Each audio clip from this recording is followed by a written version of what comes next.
वाल्मीकि जी ने लिख करके तैयार कर दिया। कुश और लौ ने आकर के चरणों में प्रणाम किया तो महर्षि वाल्मीकि ने विचार किया, इन्हीं को मैं ये रामायण पढ़ा दूं। कुश और लौ की विशेषता को जाना वाल्मीकि जी ने। क्या विशेषता थी? बोले भ्रातरौ स्वर संपन्नौ,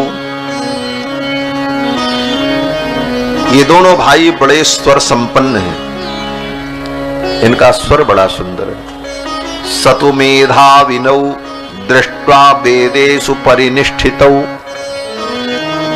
ये दोनों भाई बड़े मेधावी हैं और वेदेषु परिनिष्ठितौ, वेद में परिनिष्ठित हैं, वेद का अध्ययन किया है। इनका आचरण वेद शास्त्र के अनुकूल है और वेदों का इन्हें ज्ञान है। मैं कभी कभी कहता हूं कि सर्वप्रथम महर्षि वाल्मीकि ने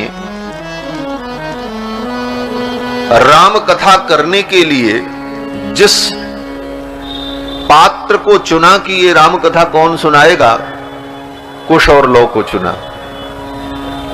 और इनकी योग्यता क्या देखी?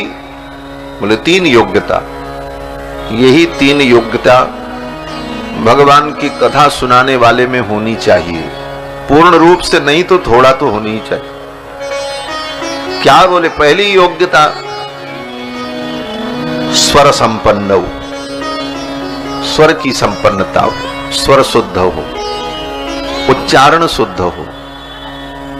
दूसरी विशेषता बोले मेधाविन हो, ये मेधावी, मेधा नहीं होगी तो बुद्धि में विषय उपस्थित नहीं होगा, ये दूसरी विशेषता होनी चाहिए, मेधावी न हो। पहली विशेषता स्वर संपन्न हो, दूसरी मेधावी न हो,